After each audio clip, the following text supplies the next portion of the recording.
A2CAF 2019. Author discussion. Raina Telgemeier and Jerry Craft. So hi, welcome to the panel. I'm calling this panel A2CRAFT because your name is Craft and the show is called A2CAF, and I thought that would be amazing. That's amazing. I didn't tell you that in advance, so you weren't ready for the joke. So my name's Raina Telgemeier. I am the author and illustrator of several graphic novels aimed at a middle grade audience, including Smile, Sisters, Drama, Ghosts. I have a book coming out in September called Guts. It is a prequel to Smile. Pretty excited about that. I also have a how-to interactive journal out called Share Your Smile for people that are interested in writing and illustrating their own graphic novels. And that is not why we're here today. We are here today to welcome my friend Jerry. I don't know if any of you have heard of Raina, but you can give her a big hand for coming to do that. Just to encourage her so she'll stay in the business. Only if Jerry says so. So I'm here to welcome Jerry Craft. Jerry is an author and illustrator who has worked on numerous picture books, graphic novels, and middle grade novels. His newest book, New Kid, is a middle grade graphic novel that has earned 4-starred reviews, including one from Booklist magazine that called it one of the most important graphic novels of the year. Kirkus said it should be required reading in every middle school in America. And I'm going to amend that and say, and elementary school. He is the creator of Mama's Boys, an award-winning comic strip that was distributed by King Feature Syndicate from 1995 to 2013. He is a co-founder and co-producer of the Schomburg's annual Black Comic Book Festival, which has drawn close to 50,000 fans since its inception in 2013. So welcome, Jerry. Thank you. So, the first question I have for you is, can you give us the elevator pitch for your graphic novel, New Kid? Okay, so New Kid is about a 12-year-old named Jordan Banks who has always gone to small schools, and he wants to be an artist, and his parents do not want him to be an artist because, of course, you cannot make a living as an artist. No.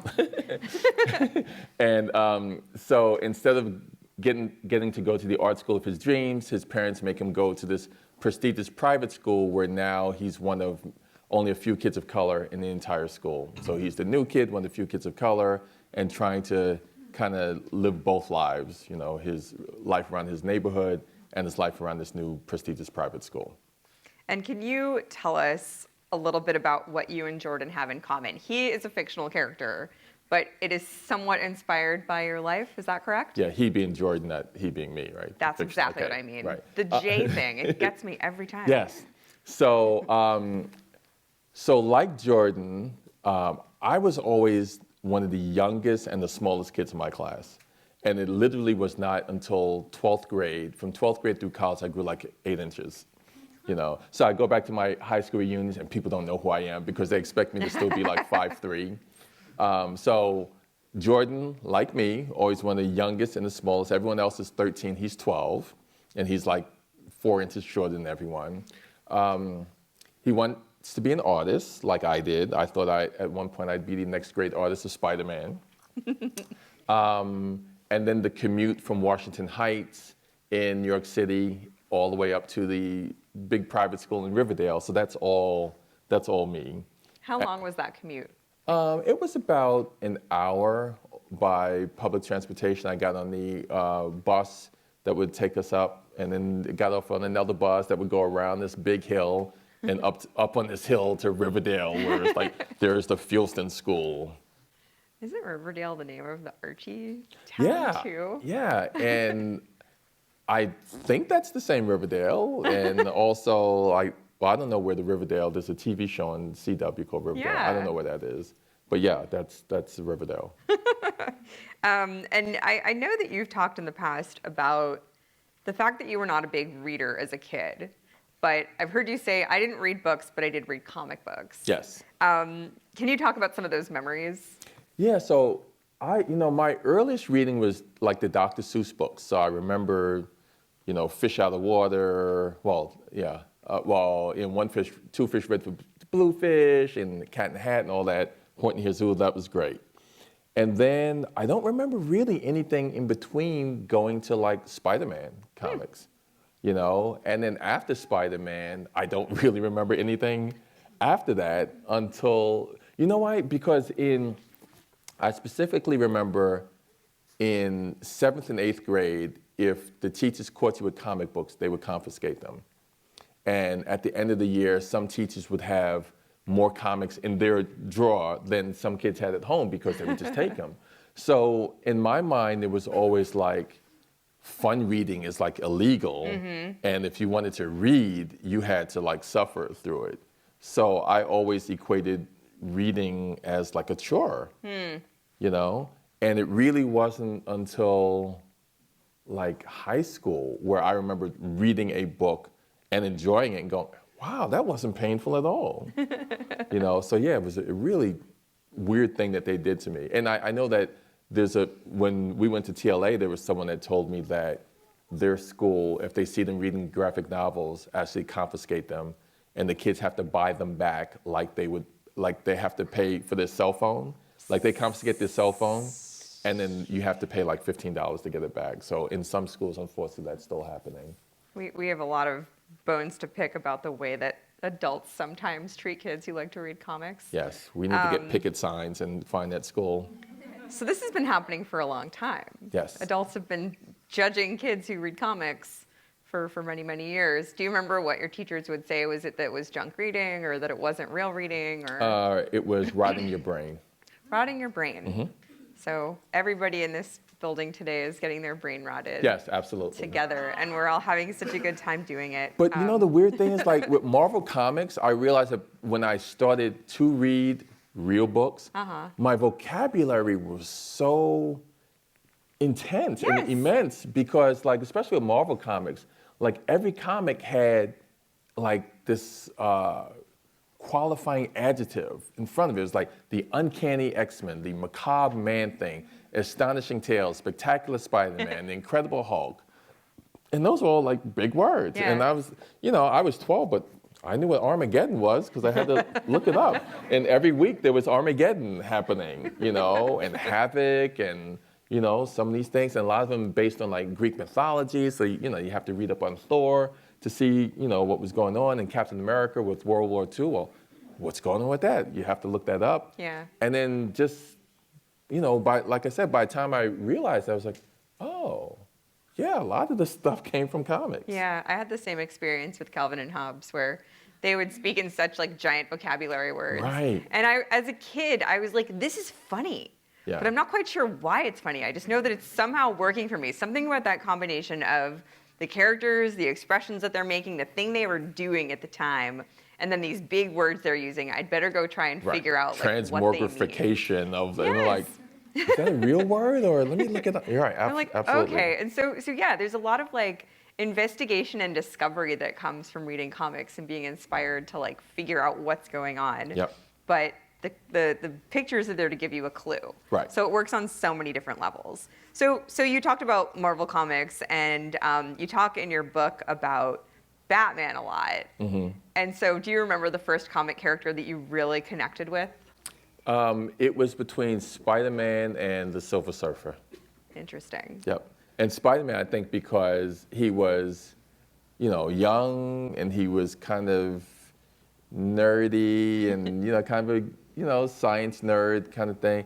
I mean, literally like everything that most middle grade graphic novels, it's that character. So Peter Parker could easily hang out with Raina or Jordan or any of the characters that you see. And, having this immense power, but not being able to tell anyone, like not being able to join the basketball team and like jump 50 feet and dunk every ball and stuff like that was like a really intense thing. And that he wasn't the popular guy. He got pushed around by Flash Thompson, who at any moment he could just, throw a city block, but he had to kind of keep his sensibilities about him. So I thought that was really cool. And what about the Silver Surfer? I admit that I don't know anything about the Silver Surfer except that he is silver and he has a surfboard. Yes, like, that's the two key Those are two awesome things, right. by the way. Like, I get it, but... So he was in one of the really bad Fantastic Four movies, unfortunately, but I thought he was pretty cool. But he was like, it was very Superman-ish, where he was like the last of his planet. This super being named Galactus came and was going to destroy his planet. And he was like, okay, well, if you don't destroy my planet, I will serve you and I will find new planets for you to destroy. So he was like his herald. So I had Galactus, I learned that word, and Galactic, and his herald and what that meant. And he was the skywriter of the spaceways. So all that vocabulary. So I thought he was pretty cool because he was also a loner, kind of never fit in anywhere. The last of his kind. Yes. So common in superheroes. Do you remember the first comic convention you attended? My dad used to take me in New York City, where I grew up. There was like a monthly convention that used to happen at like the Pennsylvania Hotel. And I know this convention. Yeah. Yeah. And that was before comic artists and writers were treated as rock stars. So, you'd go there and they'd just be behind the table like, hey, how you doing? Like, oh yeah, I like the, can I say, oh yes, please, here, please I'll pay you to take my autograph. I met this letterer, Tom Orzechowski, and he was a letterer. I said, oh, okay, can I have your autograph? And he literally lettered the entire alphabet for me in my book. Again, because there wasn't lines for this. So he's like, okay, look how good I letter. A, B, C. Oh my God. Yeah. It was like his version of doing a sketch. Yeah. In a sketchbook, he's like, I'm going to draw the alphabet. Absolutely. Watch how good I draw the alphabet. Yep. And I was like, man. hey, thanks. I'm going to go now. Did he use one of those little Ames guides? Or was it all freehand? That one was freehand. Oh, that's how good he hardcore. was. Wow. Yeah. Does anybody know what an Ames lettering guide is? Okay. It's a tool that you use to like make sure your lettering's all the same size. I've never used one. That's why my lettering's terrible. Yep. It's just like this little silver thing that had like this little round part, and you'd stick your pen in it, and you'd move it over a letter, and then you go down to the next one, and that's how you would like rule to see like the line width, and then you'd write your letters in it. It's a super nerdy tool, and it works perfectly. Yes. So do you remember when you started writing and drawing comics? Yes, I always drew, like as long as I can remember. I actually have homework that I still have in 7th grade, and I would love getting back homework or any kind of thing where there'd only be like this many words up on top, so there'd be this much blank paper. So any blank paper, I was always drawing. And I think I started making, I remember when my brother was in the Marines in Okinawa, I would go to see movies, and I would come home and draw like summaries of the movies and mail to him. On the bottom of your homework pages. Oh, I think I used fresh paper on that. and then I started making comics, just regular copy paper and fold it, and I would draw. So I have one that I made in 6th grade that I still have, and then through high school I got better. And I remember one summer job I worked in a copy shop, and then I made like this comic that had like the binding in it and like the cardboard cover. And so I was intense. So you were self-publishing, basically. I was, yeah, absolutely. At what age? I mean, the comic book I made in 6th grade, the first one, but when I did like I think I was probably in college by then. I was able to go to an art school. Yeah. Yes, finally. I was old enough. By the time I went to college, I told my parents, look, this is not a fad. I will not be living in your basement until I'm 50. I moved out 6 weeks ago, so it showed them. So thank you for those of you who bought New Kid. And yeah, so then in college school of visual arts, then my stuff got more intense. More intense. When did you start like seeing that there was a path towards being an author? Or I don't know if author is quite the right word. I usually use the word cartoonist to describe my job, or graphic novelist, but when both of us were growing up, that career didn't really exist the way that it does now. There was no, this whole like marketplace didn't really exist back then. There were comic books, like big 2 superheroes. You could get a job working for them as a letterer, or as a colorist or as a inker or penciler, and then you could be like a picture book author illustrator. Right. Do you remember if you saw like any path forward for yourself specifically, or if there was like a role model that you had to be like, this is what I want to do when I grow up? So I wanted to draw Marvel comics, and I was pretty good, but I wasn't good like professional to draw like Spider-Man because I could do the superhero stuff, but I never practiced drawing like the Peter Parker, like the alter egos. So that was not really good. And I was like, yeah. But I also like comic strips. And so before Calvin and Hobbes, there was Beetle Bailey and Broomhilda and Peanuts, so I liked that kind. But there weren't really ever that many that had African American characters. If they did, they were, kind of sidekicks like Franklin and Charlie Brown, who I always loved whenever they put him on. And then, so in college, I started coming up with a comic strip, and that's when I started playing around with the idea for Mama's Boys. But before Mama's Boys, it was called The Outside View. My dad used to bring home this local newspaper, and he'd show me, and there was a comic strip in there, and I absolutely hated it.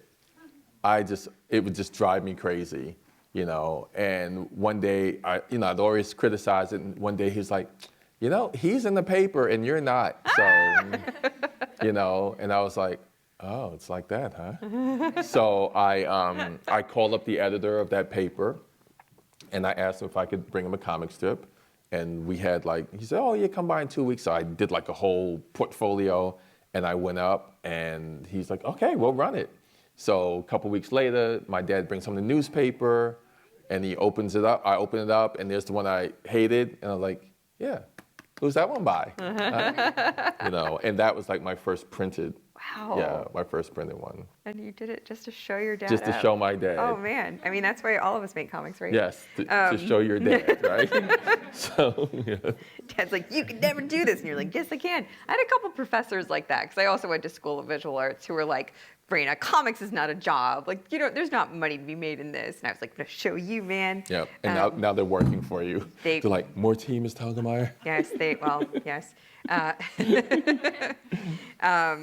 So you then ended up writing and illustrating a syndicated comic strip. Yep. For just about 2 decades. Yes. Which is a long, long time, and it's very impressive. And I mean, that was one of the only pathways forward that I saw as a kid, was I could write a humor strip for.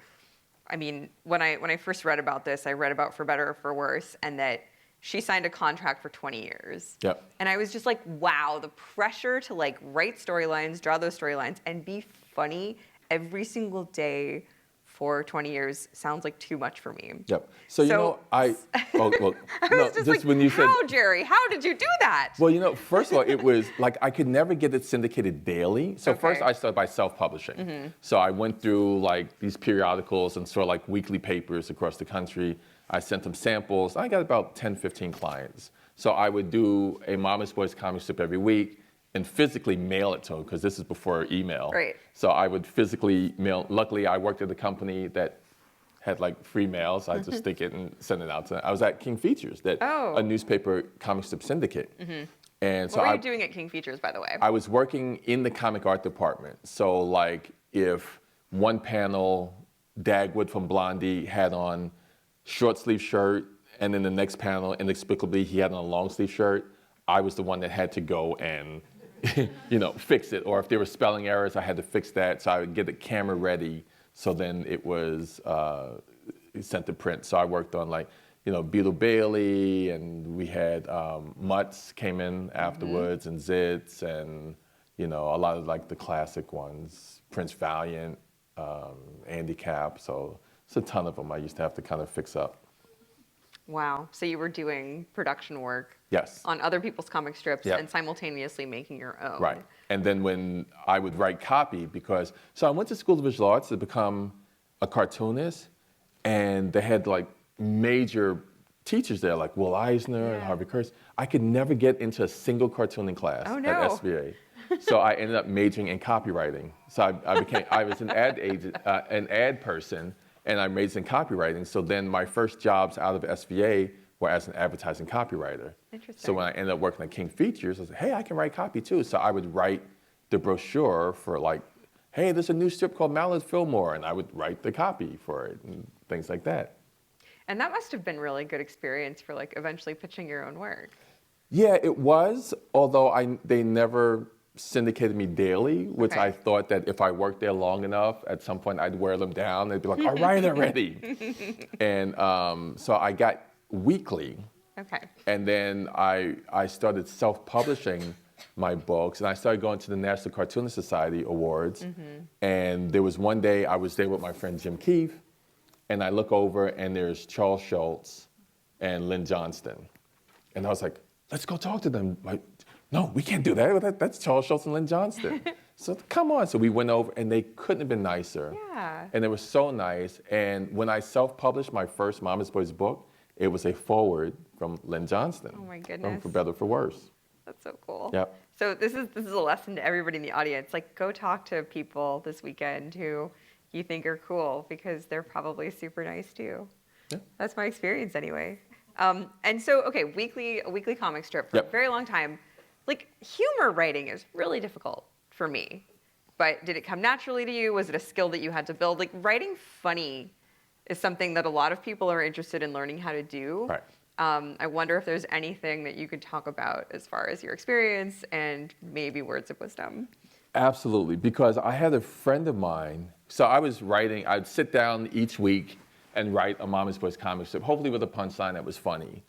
And one day, one of my friends just blatantly said, you know, your comic strip is not nearly as funny as you are in real life.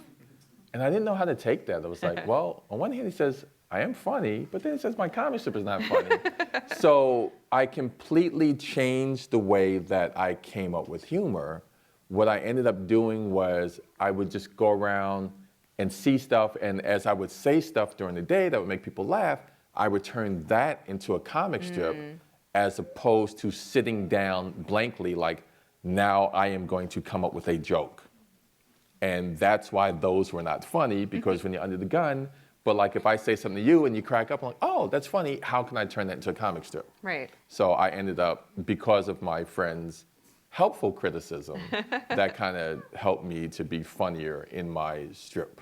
But to do like a daily, like how Gary Larson did with The Far Side, is unimaginable, like how consistently funny he was 365 days a year. I wonder if he was super annoying to his friends and family, though, because he was constantly just like, blah, blah, blah, blah, like joke, joke, joke, and like always doing the writing it down thing. Yeah. It's like in the middle of a conversation with somebody, if they're stopping your conversation every 3 seconds to like write down what you've just said. Yeah, So- there's a bunch of cartoonists that used to go out for breakfast like every Saturday in Connecticut, and anytime someone would say something funny, they'd all take out their pants. And Was there a sense of like, that's my joke, no, that's my joke? Like, was they always steal back and forth. from And you each know other. what? The way that each person tells the same joke is always going to be different. And that's Yeah. that's like a fun exercise, I think, to do with friends, is like you have the same 3 prompts. You have the same like person, place, thing, or whatever you've drawn out of the hat. And then everybody has to do a gag comic or a 1-page comic using those 3 words or that short prompt. And like everybody's thing is going to be super different. Yep. Our There was a brains all thing- work in such different ways. Like 15 years ago, I got this thing where I think they had the script and they gave it to like 50 different cartoonists to do their variations of that. And I did one of those. It was really fun to see like how different they were. And I've done exercises with this in big groups where you're given like a prompt like that, and then everybody has to like work quietly for 20 minutes, and you're sweating beads because you're like, I am not funny, I don't know how to write, I'm not good at this. And then you like anonymously all hand your comics to whoever's in charge, and then they read them and don't tell like who. And then when people laugh at your work, you're like, oh my gosh, I did it. Who Yep. knew? And then everybody else's is like hilarious in its own way. And it's just, I don't know, I love like seeing the ways that different people take information and process it. And Absolutely. it's all about your voice. Like your voice is unique and your voice is unique and my voice is unique. And it's like, you can tell the same story, but you're going to tell it in a different way. Right. And they say there are no new stories, but I don't know if I truly believe that. Well, I think see, that the unique voice is such an interesting thing, because when I first started trying to do a middle grade graphic novel, Yeah. that's when they're like, have you read Raina's stuff? We want you to be Raina. I'm like, I can't be Raina. No. That position is filled. I'm like, Raina does Jerry's like, I'm going to kill her. I'm like, Raina does a really good job at being Raina. I'm like, that's not what I do. So if you let me do what I do, then, you know, but they wanted you. but at the same time, like our books are both about like kids who go to school. Right. And like try to fit into social groups Right. and try to figure out who they are in Right. that space. And, you know, so they're like on paper, there's a lot of overlap, but I think like the way that you approach telling that story is totally different. Can you tell me a little bit about the difference between writing a comic strip versus writing a middle grade graphic novel? So I think one of the big things is having the joke. You know, it really revolves around, you have 3 panels or 4 panels and then the payoff. And, you know, I used to hate for people to read my comic in front of me because, Oh, yeah. you know, so, and you're waiting and they're like, and you're waiting. And then, you know, hopefully they bust out laughing at the end. The worst thing is, I don't get it. And it's like, oh man, that's the worst thing. But so the punchline, the big payoff is the big thing with the comic strip. Whereas in a graphic novel, you can really pace it. You don't have to be funny like every page or every, but I think one of the things that helped from that is I had like a lot of funny moments that in my mind, I still had to say, okay, let's have something funny happen repeatedly.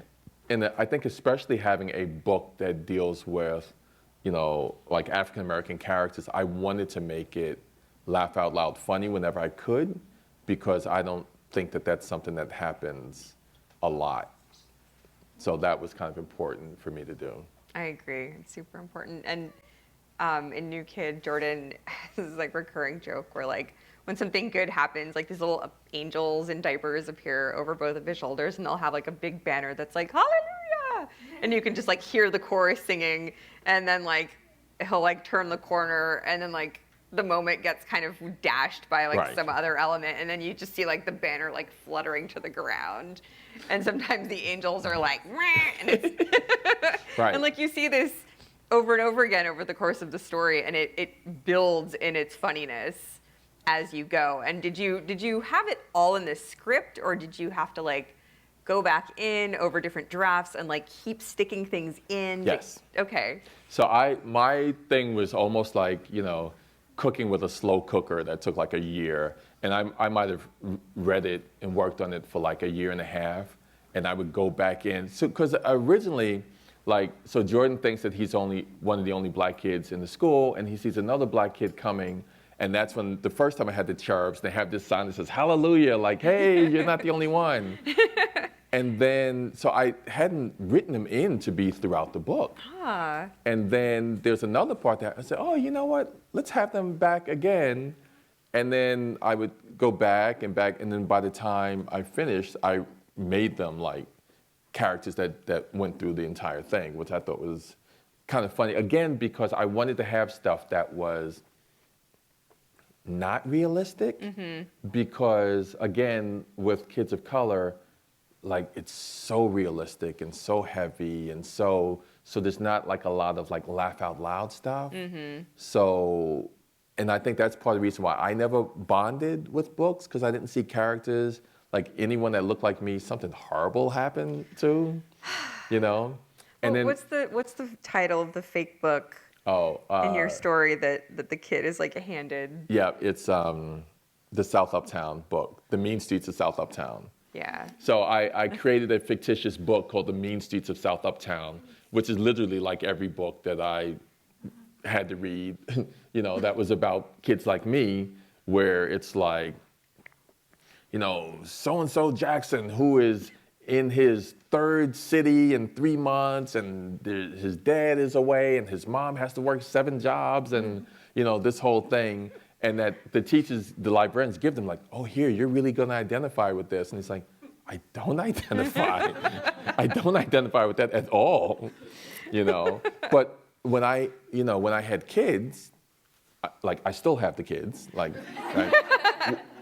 Happy Father's Day. Yes, thank you. You did a good job of Thank you. Yes, I still have them.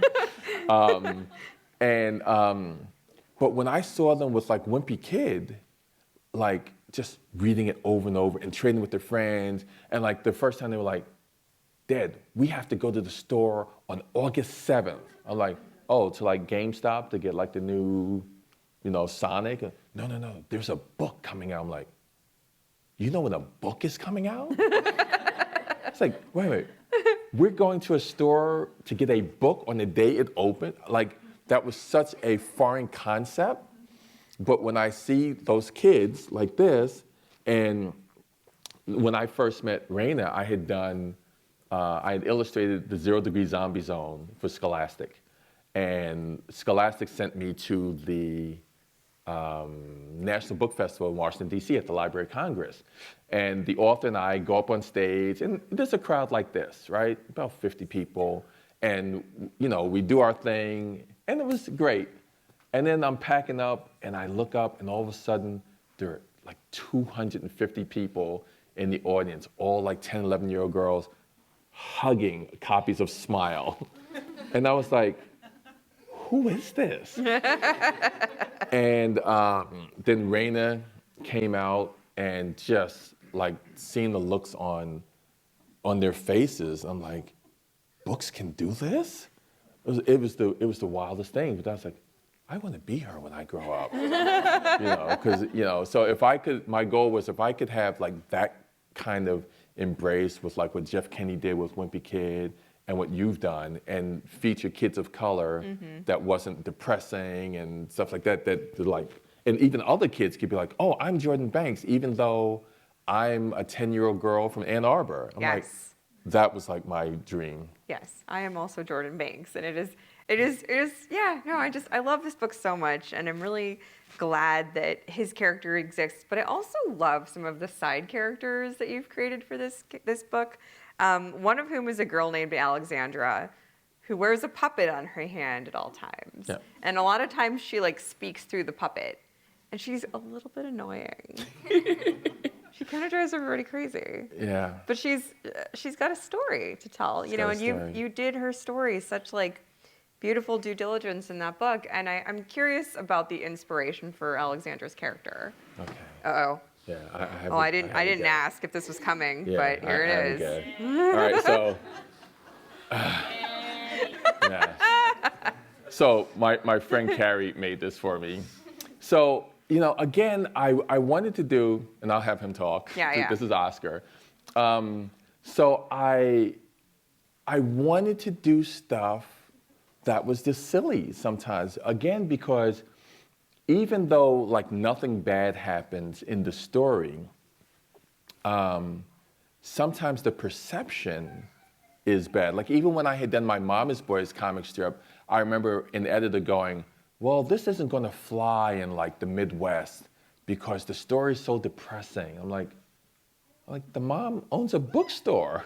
And it's the kids in the bookstore. Like there was nothing bad that happened. But a lot of times the perception with young boys of color is that something bad is going to happen. So I knew that in order to tell that story, I had to have the cherubs, I had to have Alexandra with the puppet, I had it where like sometimes she's so happy that her feet are literally floating off the ground. Yeah.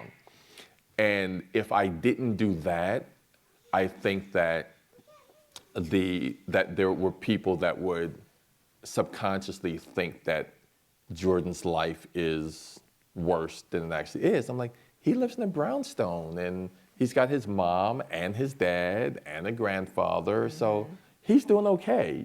He's leading a pretty good life, But I felt extra hard that I had to do that and do like, some outrageous stuff. So like, someone's eyes could pop out, or like the old Looney Tunes, that kind of thing. So Alexandra was definitely someone that I put in as like a comic relief. And then as I wrote more for her, I really started to like her and give her a backstory. And she's someone that I get probably as many emails about her, like, oh, I love her so much. Yeah. It's like, oh, okay, well, she'll be in book 2. Spoiler alert. Yes. There's so much I could say about the characters. So you mentioned before that it took you about an hour to get to school. Yes. In the mornings when you were going from where you lived to where your school was. And we see Jordan go through this process as well in the book. Oh, yeah. And we see him start out at home, and he's got like his hood on and he's not drawing pictures in his sketchbook. And then he sort of goes through this transformation of self by the time he gets from home to school, and then vice versa. And then he goes, this is exhausting. Like, wow, that hour that I spent going to school and I'm already exhausted. Yes. So this is code switching. This is going from one version of yourself to another based on who you're around. And I'm just curious, like, for yourself, like, do you remember doing this? And do you remember the first time that it like occurred to you that this is what was happening in your own life? Oh, absolutely. So growing up in Washington Heights, so there's Harlem, and then the next section up was Washington Heights. So all my friends were Black and Latino. And so you had to have a certain amount of cool and swag so you wouldn't get picked on. And especially me being smaller, you know, light skinned, I didn't have like the cool fro like, you know, some of my friends did. So there was a certain demeanor that you had to carry yourself with, right? So I remember, you know, you get on the bus and you take your, you know, your hoodie and you put your glasses on, you just sit and frown on the bus like this because, you know, riding the bus with the public school kids, you know, and you're getting up and then, you know, you're not reading the book, you're not doing your homework, you're not writing in your sketch pad because you don't want to be teased or singled out. And then the public school kids get off and then you start going into inward so you can kind of relax and take the hood off and the shades off a little bit and you can take out your sketch pad, you know. But then as you got into like Riverdale, then it was the complete opposite. Like, you know, I couldn't have my design markers out because they would think that I was going to tag the bus, like write my name on the bus. And I remember even when I was in School of Visual Arts, going down to buy markers for a homework assignment, they would literally not sell me markers because they thought that I was going to use them for graffiti. And I'm like, look, here's my art, you know, my ID. Like, I need this for homework.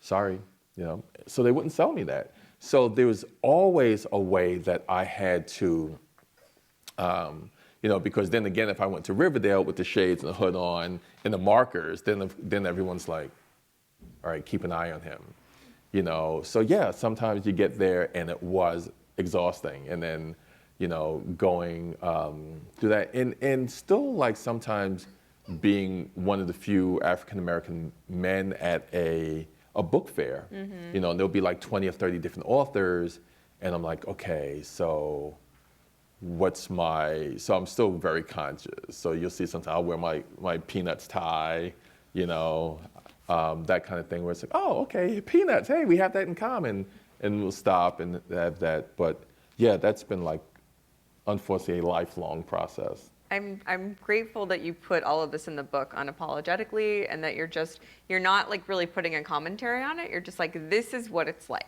Right. And so, I mean, I'm a white woman. Like, I've never literally had that experience, but seeing it through Jordan's eyes, having you, the storyteller, show it to us instead of telling it to us, it is so powerful. It's something I'm really, really grateful for, and thank you for depicting that. And thank you for just like everything you've depicted in this book. That's just pure. Oh, it's just this is it. This is what it looks like. And I think that's one of the great things about graphic novels, is that you see it and you don't have to have it explained to you. You see it without it being somebody else's experience. You see it as if it's your own experience.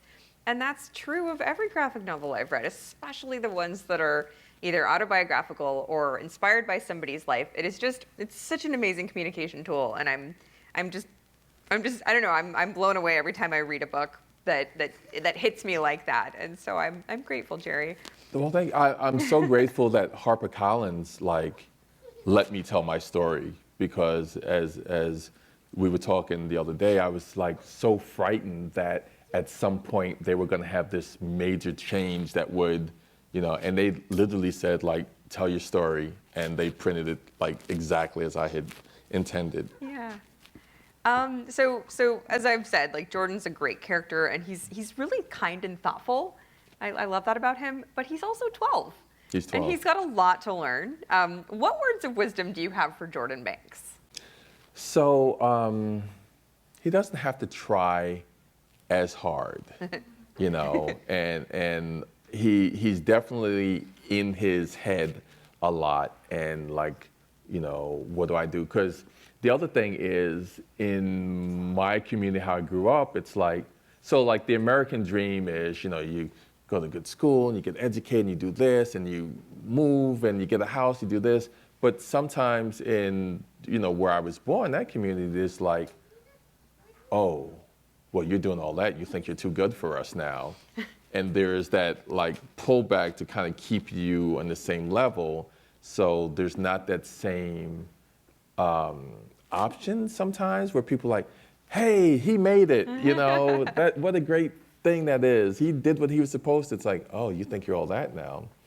So it was basically for Jordan, like, be yourself and it will let it come to you instead of always trying to, like certain things he does have to, like the code switching is like an important thing. So there's a lot of that, but he can't do it every step of the way or he'll just forget that he's a kid. Right. And he'll just lose out on that.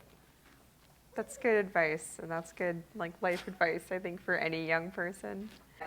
Two things. First of all, where can people find you online? So I've kept it really simple. Everything is my name. So jerrycraft.com is my website. Twitter is jerrycraft. Instagram is jerrycraft. Just everything is very simple. I didn't have that option because I didn't want people to have to figure out how to spell Telgemeier every time. So I'm Go Raina everywhere. It works pretty well. That works very well. And then the second question is, do you have a graphic novel or two that you can recommend to the audience here? Well, I'm sitting next to the queen of graphic novels. No one needs to hear about my comics. But That's no, not no, interesting. but Yeah. so again, this is what kind of started me. I was actually at a publisher, and they're like, "Oh, do you have any ideas for a graphic novel?" And I was like, "Yeah, I have this." And then they were like, "Have you read Smile?" And I'm like, "No, I haven't." And this was years ago. No, and it's like, "Oh, okay." And they, go to the vault and open it up, and the light just shines out, and they wash their hands, and they're like, "Take this home and read it." And I was like, okay. And I read it, and I was like, wow, this Go Rain is pretty good. So that was really the first where I started to solidify a real game plan. But then, again, like I said, everyone was like, be Raina. And it's like, oh, it was like, it's like having like Wonder Woman as a younger sister. It's like, why aren't you more like your younger sister? I'm like, I can't fly, but let me do my thing. So that was a big influence. American Born Chinese is one of my favorites, Yes. Jin Yang. And that, I think, was important because it showed me that you could actually talk about race and do some stuff that was kind of uncomfortable. El Defo was a really good one. Yes. I like that a lot. Roller Girl, I really liked. So yeah, there's so many, and I probably read more graphic novels now than other things, Same. Yeah. So there's some really, really powerful ones, and just so many different viewpoints of different things. And as I meet more and more people, then I'm like, oh, that's pretty good. Yeah, let me buy that, and I'll buy it and like read it on the plane or something like that. So yeah, there's still a ton. We're in a good space for middle grade graphic novels. Yes. Oh, and Terry Lieberson stuff. I think is Yeah. hysterical. Invisible Emmy, and I think she's got two more. Positively Izzy and just Jamie. Yeah, she's hysterical. She is, and she also came up through comic strips. Yes. Yeah, so Yep. that's a pathway forward. Absolutely. So can we open it up to questions from Absolutely. the audience? Raise your hand and shout it out. Yes. Hi. So, first of all, I think you guys are great role models in showing that graphic novelists are extraordinarily articulate. So thank you for. Oh. Thanks. So in certain countries where there's a strong cartoon or graphic novel history, like France does, do you ever translate your works or have them translated, I guess? I actually got my first request to translate into another language, and it is in Albanian. It came like 2 weeks ago, like, yes, we'd like to translate this into Albanian. I'm like, okay. Kids in Albania are gonna love. I your know, book. Like it's right? It's so exciting to think about that. I just would love to hear how his name is said, or Yeah. I've had my books translated into, at this point, it's probably about 25 different languages. Wow. What was the first one? The first language, I think it's either French or Spanish. Yeah. It was like one of my Babysitter's Club books got a French translation. Oh no, you know what? I think it was like Dutch. Really? Random, yeah. Do you like? Are you psyched? Do you ask for copies of it? They send them to me, and then I have like, it ended up being like the shelf in the center of my living room that's just like, here's all my foreign editions. So people come over to my house and they're like, I see, Raina, that you've got many copies of your book here in the living room. And I'm like, it's color coded, it's really pretty. And I ended up buying a rug that has like all the same colors in it. So it's like dark blue, teal blue, magenta, and purple. That's like the rug color. So. Oh, funny. Yeah. Funny. Oh, you know it's weird? They also did New Kid as an audio book. Right. Which is interesting. And they first asked me to do it, and I was like, am I gonna have to like read and change the characters and stuff? But they let me listen to Roller Girl. No, Nimona. Nimona. Yeah. And it has like a full cast with sound effects and that. So they did that for New Kid. And it's a full cast, so it's literally like listening to a Broadway play with your eyes closed. Like, so if there's a sound effect like, oh, someone's at the door, you hear the ding dong, and the feet going down to let them in and stuff like that. So that's really pretty cool. That's awesome. Yeah. Anybody else? I see your hand in the purple. Yes.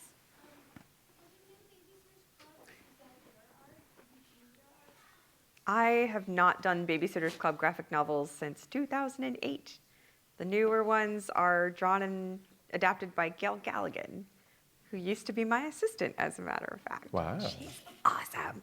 Yeah, so I haven't done those books for a really long time. Do you draw with pencil or do you do digital? I start with pencil and then I ink right over my pencils with a brush, and then I scan them, and then they're colored digitally. What about you? Is your art?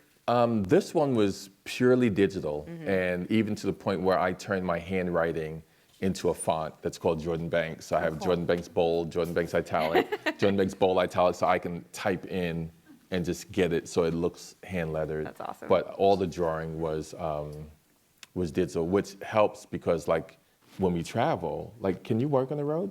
Yeah. Yeah? You just bring paper and... I do. Really? I can. My paper is just the size to fit on an airplane tray table, so I do a lot of my penciling while I'm flying. Oh.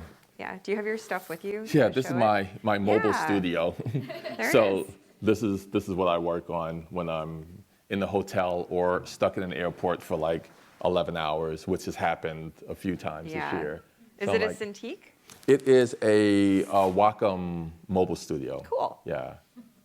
And it comes with a little like stylus pen, Yes, right? I got my little stylus pen, and then I have like a little glove that goes on so that I don't smear the thing. So if you see me with the glove on, I'm not being pretentious. Like it's just part of it's like, oh, look at that guy with his glove. But yeah, this is the yeah, and it only covers like 2 fingers, so it's just so that you don't smear it. Yeah. Yeah, so like I said, if you see me doing this, I'm not like, it's not like I'm drawing with a puppet on my hand. That would be weird. Actually, that would be really awesome. Yeah.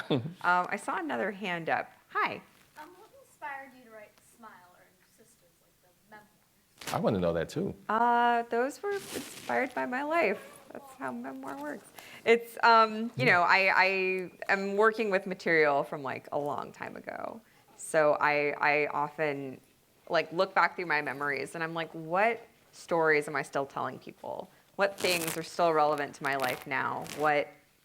What's sticky? Like what haven't I been able to forget after all this time? And I also kept journals when I was a kid. Did you keep journals or? No, I didn't. No? Okay. So you weren't writing stuff down as it was happening to you? No. That didn't start until later when you started writing down your friends' jokes and your own jokes? Right. Okay. So Jerry's got his... This is a page from New Kid 2, which you can't read, but it is here. But one of the cool things, I could like literally like zoom in, and I can take it, and if I can actually tilt it. If I need the lines in, I can type in my handwriting. I can like move stuff around. I can copy and paste. So I can like twirl it, you know, so if I need to go in there and get that ear at just a angle, you know.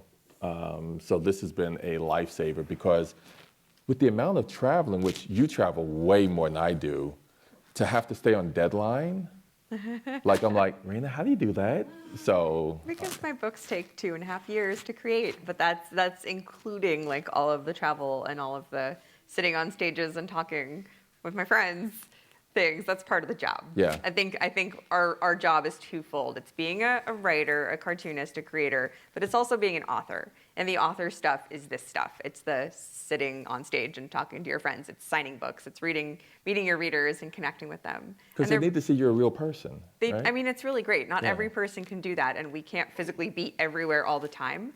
Our main job is still making things, so it's really important to like preserve the time that you need to create New Kid 2 and Yeah. whatever comes after that. But this is wonderful. Like I think this benefits us in a different way, and it benefits our readers too, just because there's this connection and we get to meet each other. And yeah, no, I'm pleased. I like them both, but you have to keep them in balance. Yeah. Yeah. We have another hand up in the audience. What was that? We're kind of friends at the end of the book, right?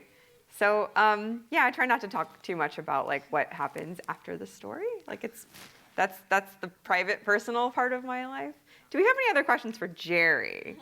All right. Yes. So she's the one that wanted to take your Yes. seat earlier. The interviewer that was almost up here today on stage. Yes. I've got one for both of you. Cool.